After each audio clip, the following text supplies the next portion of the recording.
The kind of friendships you make when you're young can stick with you through life. The only friend I ever had was a kid named Kalia. She was the closest person to me outside of my family.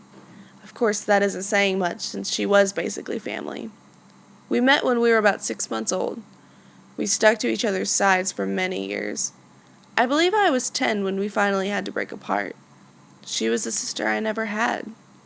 We would spend weeks at each other's house, hiding from our parents when they came to pick us up for several hours. I became a part of her family as much as she did mine. Looking at you through the glass, don't know how much time has passed. Oh God, it feels like forever, but no one ever tells you that forever feels like home. Sitting all alone inside your Over time, I was unaware of how toxic this friendship had become. She told me when I could and could not eat and drink. She became very controlling of everything I did. I quit dance so I could join her in gymnastics. In my eyes, she was always there.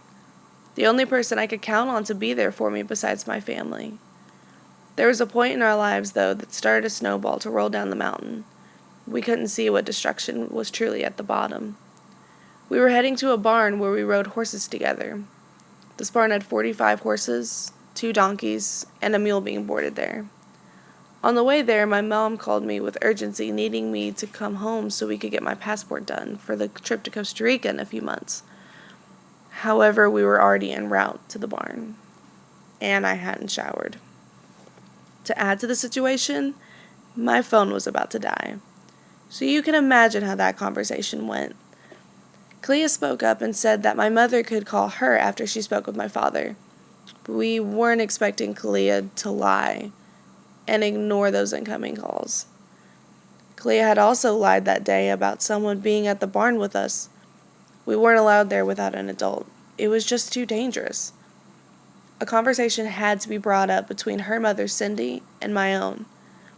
Her mother wasn't very well known for separating her emotions from her logic.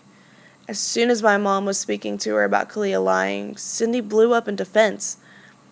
I couldn't explain why she even did that. Even now, looking back, I don't understand. My own mother didn't take too well to that. She made it clear that Clea and I needed a break from each other. That wasn't exactly the happiest time of my life. I was incredibly upset for months. To almost 2 years, I was almost depressed. I finally decided to go to public school, where then I made several new friends, several needed friends in my life. When I look back now, I had no idea how reserved and shy I was. I mean, I still am shy and an introverted person, but nothing like that. The separation ended up being a good thing. It was never obvious that a relationship needs to end until it does. It is never healthy for anyone to be controlled or dominated by others. That isn't a healthy relationship.